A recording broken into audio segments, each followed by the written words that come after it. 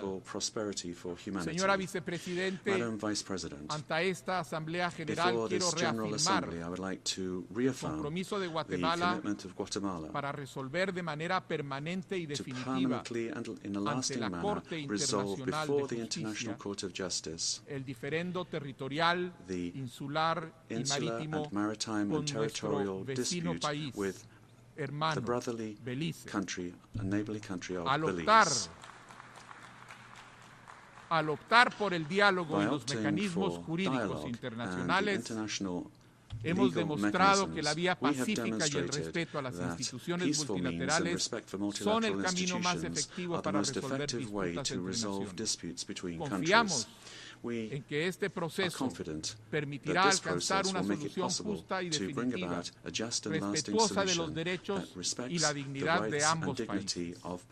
Este acto es una muestra de fe, de nuestra fe en el derecho internacional y nuestro compromiso con la paz duradera, no solo para Guatemala y Belice, sino como ejemplo para la región y el mundo. Señora Vicepresidente, la urgencia de los desafíos que enfrentamos nos obliga a tomar acciones concretas y no simplemente limitarnos a la retórica. Ya se ha dicho a menudo que es momento de pasar de las palabras a la acción.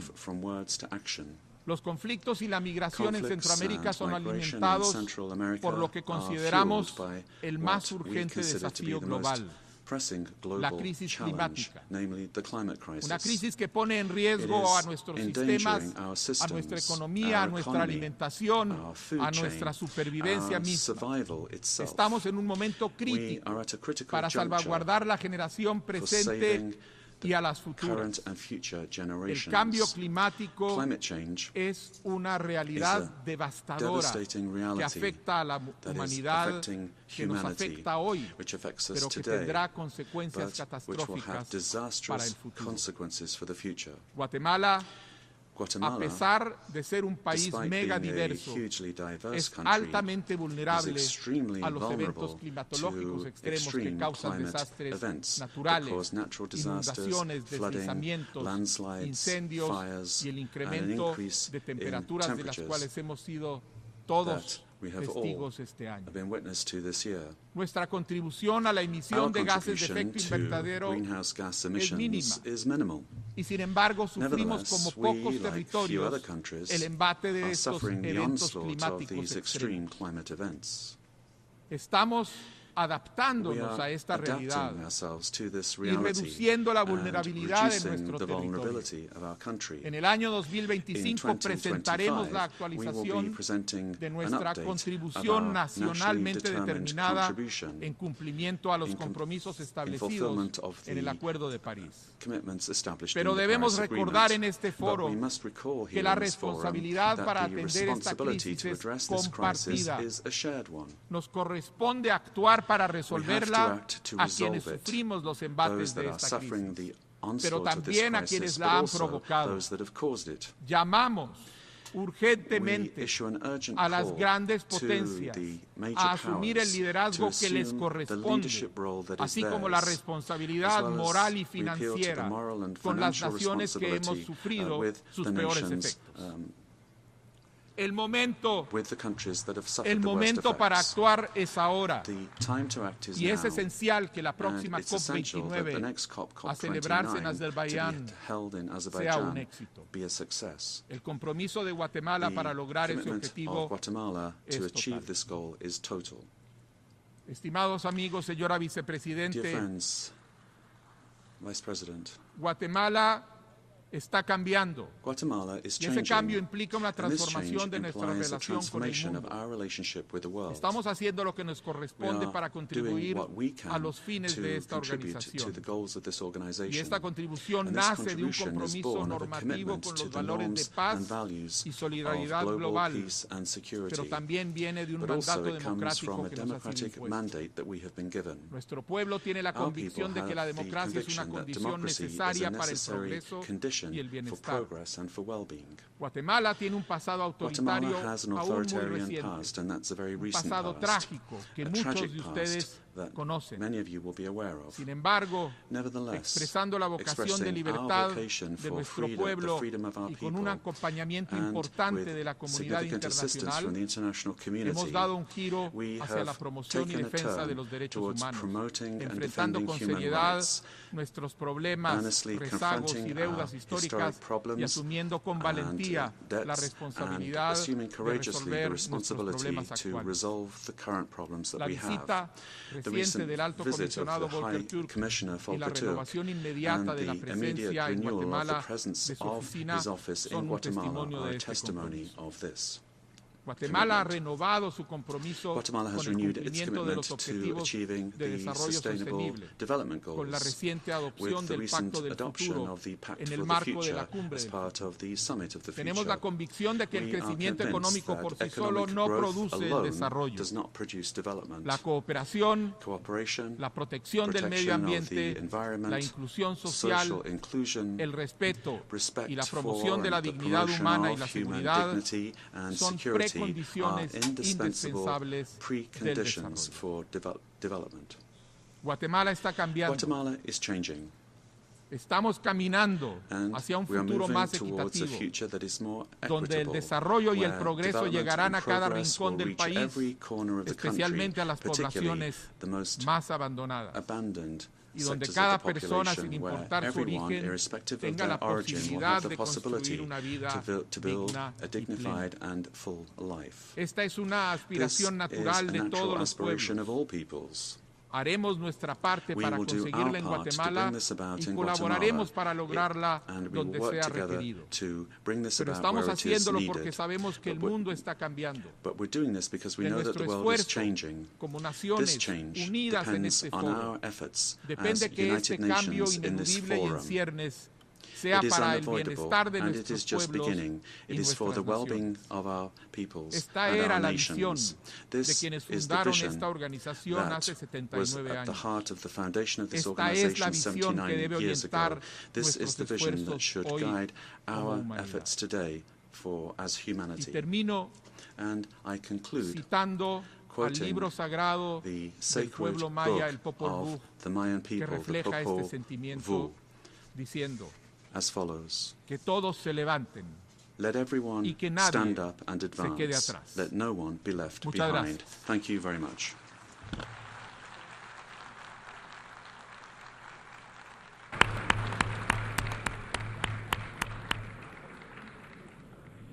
En nombre de la Asamblea, on behalf of the Assembly, I wish to thank His Excellency President of the Republic of Guatemala.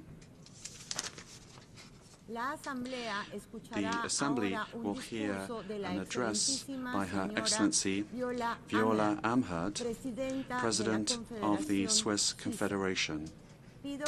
I request protocol to escort Her Excellency and invite her to address the Assembly.